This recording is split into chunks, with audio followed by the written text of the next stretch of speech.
My sister has always been the one who had everything figured out, or at least that's the story our family told about her. She married young, had 2 kids by 30, bought a house in the same suburb where we grew up, and somehow that was treated like an achievement no one else in the family could ever quite match. My parents talked about her the way people talk about a child prodigy. Every decision she made was the right one. Every struggle she had was everyone else's problem to solve. I'm 31. I'm a middle school art teacher. I live alone in a 1-bedroom apartment about 20 minutes from my parents' house, which, I've learned over the years, is close enough to be convenient, but far enough that no one feels guilty asking me to drive over. My sister's name is Renee. She's 4 years older than me. Her husband's name is Todd, and he travels for work about 2 weeks out of every month. They have 2 kids, a 7-year-old boy and a 5-year-old girl. The kids are fine. I want to say that clearly, because the story is not about the kids. They're actually pretty sweet when they're not exhausted and overstimulated, which in my experience is only about 30% of the time when I'm the one watching them. Because I watch them a lot. More than I ever agreed to, if I'm being honest. It started small, the way these things always do. A Saturday afternoon here and there. A last-minute ask because Renee had a work thing, or Todd's flight got delayed, or the daycare called because someone had a fever. I helped because I could, and because I wanted to, and because at first it genuinely felt like being a good sister. I liked my niece and nephew. I liked feeling useful. But somewhere along the way, the asking stopped. I don't mean she stopped calling. She called plenty. What stopped was the actual asking. The part where you treat the other person like they have a life that might be happening independently of your needs. It became less, hey, any chance you're free this weekend? And more, so you'll have the kids Saturday, right? The question mark disappeared, and I let it disappear for way too long. By last spring, I was spending at least 1 weekend a month, sometimes 2, at Renee's house or with her kids at mine. I missed a friend's birthday dinner. I missed a gallery opening I'd been planning to go to for 2 months. I missed a first date that I had to reschedule twice before the guy just stopped responding. Small things, individually. Together they added up to something that looked a lot like my life being slowly carved out and handed over to someone who never said thank you. My mom's position, whenever I tried to bring it up, was that Renee was overwhelmed. Todd traveled too much. The kids were a lot. And I was right there, just 20 minutes away, without kids of my own. So what was the big deal? The big deal was that no one had ever asked me if I wanted this arrangement. It had just been decided, somewhere above my head, that I was available. Perpetually, unconditionally available. I did try to push back. Not dramatically. I wasn't good at dramatic back then. I'd say things like, I have plans, or I'm kind of exhausted this week. And Renee would say something like, it's only a few hours, or you can rest once they go to bed. And somehow I'd end up agreeing anyway. My mom would text me afterwards saying, you're such a good sister, I don't know what Renee would do without you, which felt like a compliment designed to make sure I never stopped. Then in late April, I bought a plane ticket. My college roommate Jess had moved to Portland, Oregon 3 years ago, and we'd been talking about me visiting forever. She had a spare room, she knew every good restaurant in the city, and she kept sending me pictures of this hiking trail near her neighborhood that looked like something out of a dream. I booked a flight for the 2nd week of June. 5 days. I told Jess. I told my coworker. I did not immediately tell Renee, because I had learned by then that announcing plans in advance just gave more time for the plans to be dismantled. I was going to tell her. I just needed to wait for the right moment. The right moment did not come to me. Instead, a Wednesday night in May came to me in the form of a phone call from Renee. So I wanted to run something by you, she said, which was already more courtesy than usual. I was on my couch eating leftover pasta and half watching a home renovation show. I turned the volume down. Todd and I are thinking about doing a beach trip the 2nd week of June. Just the 2 of us, no kids. We really need it. We haven't had alone time in almost a year. I felt something tighten in my chest. Already. Okay, I said, keeping my voice neutral. So we'd need someone for the kids. Probably Sunday through Friday, 5 nights. There it was, Renee, I said. I can't do that week. I'm going to Portland. Silence. Not a short silence. A long one. The kind that has texture to it. What's in Portland? Jess? I bought a ticket. I'm going to visit her. Another pause. When did you do that? A few weeks ago. You didn't say anything. I kept my voice even. I'm saying something now. I can't watch the kids that week. I'll be out of town. What followed was a conversation that I can only describe as Renee attempting to reorganize my life without my permission. Could I change my dates? Jess would understand, right? What if I went a different week? The kids loved being with me. It would be so much easier than finding someone else. Todd had already started looking at rentals. They hadn't booked anything yet. They were just waiting to confirm childcare first. Which, as I heard it said out loud, revealed exactly how this was supposed to work. Confirm childcare. I was childcare to be confirmed. Not a person with a flight and a friend and a hiking trail I'd been looking at pictures of for 6 months. I'm not changing my trip, I said. I bought a non-refundable ticket. This was technically true. I had chosen the non-refundable option specifically because I knew, somewhere in the back of my mind, that this moment might come, and I wanted a concrete reason that couldn't be argued with. Renee exhaled loudly. Can't you at least try to see if Jess is flexible? Jess has already taken time off work. I'm not asking her to reschedule her own life because of a trip you haven't booked yet. Renee said she had to think. She hung up.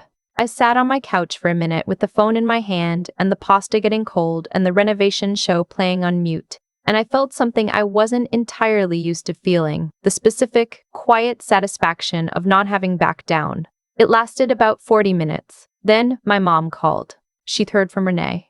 Of course she had. My mom opened with, "I'm sure you didn't mean it to come out the way it did." A sentence I have never once understood the logic of.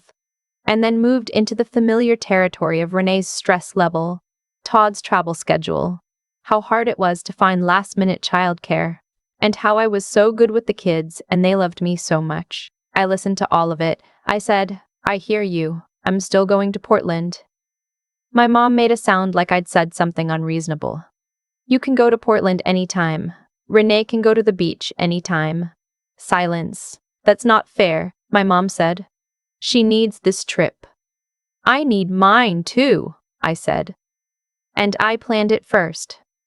We went around the same loop 2 more times, and then she said she was disappointed in me, and we got off the phone. I sat in the quiet of my apartment and let the disappointed in you feeling wash over me and then settle.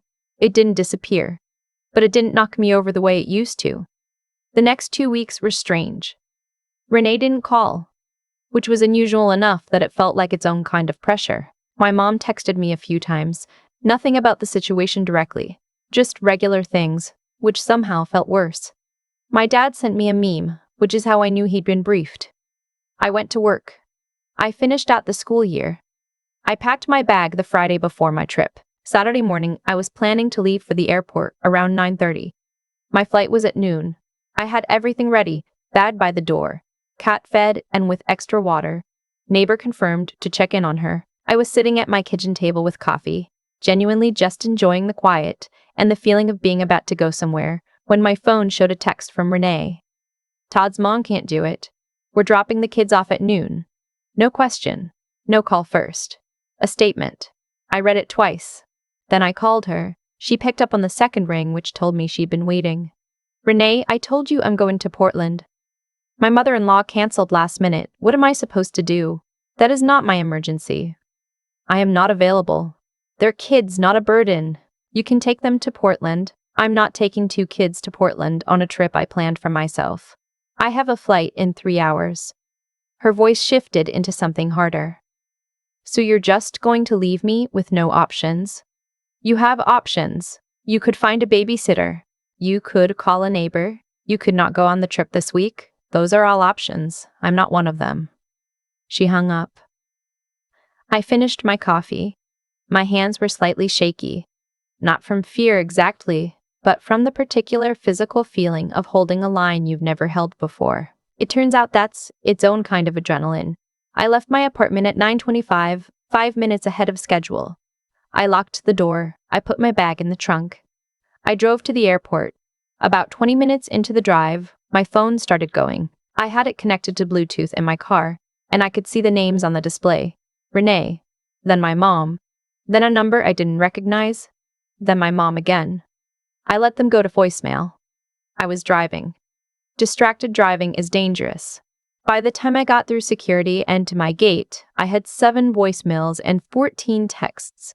I sat down in a plastic airport chair with a mediocre coffee from the terminal Starbucks, and I read through them. Renee's texts were at first frustrated, then accusatory, then a knee, and this was new, guilting in a way that felt almost creative. There was one that said, "I hope your trip is worth it," and one that said, "The kids were asking about you."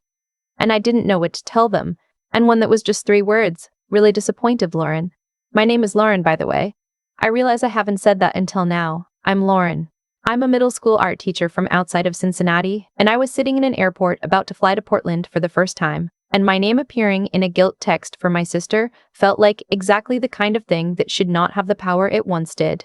My mom's voicemails were longer. She had clearly been crying, or performing crying. With my mom, I have never been fully sure which, and she said things like, "This isn't like you and the family comes first, and I just don't understand why you're being so stubborn about this." My aunt had apparently also texted Renee in solidarity, which was how my aunt got involved in something she had absolutely nothing to do with. I called Jess from the gate. "I'm almost there," I said. "Oh, thank God," she said. "I was worried your family was going to somehow stop you at the gate." I laughed. Real laughing, the kind that comes out slightly surprised. "No, I'm here." They tried. "Good," she said. "I'm making dinner reservations for tonight. How do you feel about Japanese food?" I felt great about Japanese food. My flight landed in Portland at 2:15 local time. Jess picked me up in her 12-year-old Subaru with a duct-taped bumper and a cardboard sign she'd actually made that said "LA Urien, ES Capid." And I laughed so hard in the arrivals area that a security guard looked at us. I turned my phone mostly off for the first 2 days. Not entirely, I'm not reckless. But I put it on Do Not Disturb and checked it twice a day. On Sunday, Renee sent one more text, saying she'd found a neighborhood teenager who could watch the kids for part of the trip, which meant the trip was apparently still happening, which meant there had been options all along. I noted that and put the phone back down. On Tuesday, I hiked the trail Jess had been sending me pictures of. It took about 2.5 hours, and at one point I sat on a rock at the top of a ridge and looked out at evergreen trees stretching further than I could see, and I thought about how many weekends I had spent on someone else's couch watching someone else's kid watch the person whose couch it was. Went out to dinner. I didn't feel angry sitting on that rock. That's what surprised me. I just felt clear. When I got back to Cincinnati the following Sunday, I had 17 unread texts from various family members, a voice message from my dad that was 3 minutes long and mostly about how he didn't want there to be conflict, and a message from Renee that said she wanted to talk. I agreed to talk. Not immediately. I asked her to give me a few days to settle back in, which was itself a small new thing, the requesting of space. She agreed, which was also new. We talked on the phone the following Wednesday evening. I had thought carefully about what I wanted to say, which is different from preparing a speech. I didn't want a speech. I wanted to say true things clearly. I told her that I loved her kids. I told her that I loved her kids. I told her that I was willing to help, genuinely, when I could, when I was asked and not informed. I told her that I had spent years agreeing to things I hadn't agreed to because I didn't know how to hold the line, and that I wasn't doing that anymore. I told her that I had bought a non-refundable ticket specifically because I knew she would ask, and that should tell both of us something about the pattern we built together. She was quiet for a while. Then she said, "I didn't realize I was doing it that way." I've thought about that sentence a lot since then. I don't think it was entirely true. I think on some level she knew. But I also think the part of her that didn't realize was real too. When something works for you, you stop examining it. You just keep doing it. "I know," I said. And I meant it as something other than forgiveness, exactly. More like acknowledgement. I knew how these things calcified. She apologized. It wasn't a perfect apology. It had a couple of "I'm sorry you felt" constructions that I let go because I didn't want to turn an olive branch into an argument. But it was something. She said she'd start actually asking. She said she and Todd had talked about looking into regular backup childcare options instead of assuming family would always be available. My mom called me a few days after that. She said she thought I had handled things well, which surprised me because she'd left me a voicemail in the airport that was decidedly not complimentary. I think she'd been talked to. By whom? I'm not sure. Maybe Renee. Maybe my dad. I didn't ask. I just said thank you, and we talked about other things for a while. Here's what I know now that I didn't know a year ago, or I knew it but hadn't lived it yet. The people who depend on your inability to say no Do not adapt until you actually say no. Not maybe, or I'm not sure, or let me see. No. Clear, unhedged, load-bearing no. It is uncomfortable. It will probably cause a fight or several. People who have benefited from your compliance will call it selfishness. They will loop in other people. They will tell you that you're not being yourself, as though the version of yourself that always agreed was somehow more authentic than this one. But there's a trail outside of Portland, Oregon, and from the top of a ridge on a Tuesday afternoon in June, the trees go on so far you can't see where they end. I sat there for a long time. The plan was 20 minutes. I stayed for almost an hour. And the only person I had to check with was myself. That felt like something worth knowing. It still does. I want to acknowledge something before I wrap this up, because I think it's the part that actually matters. For years, I told myself the situation with Renee was just how our family worked. That's the story I repeated so many times it started to feel like fact. She needed help, I was nearby, I was available, simple math. And maybe if it had stayed small, a Saturday here, a school pickup there, it would have stayed manageable. But it didn't stay small.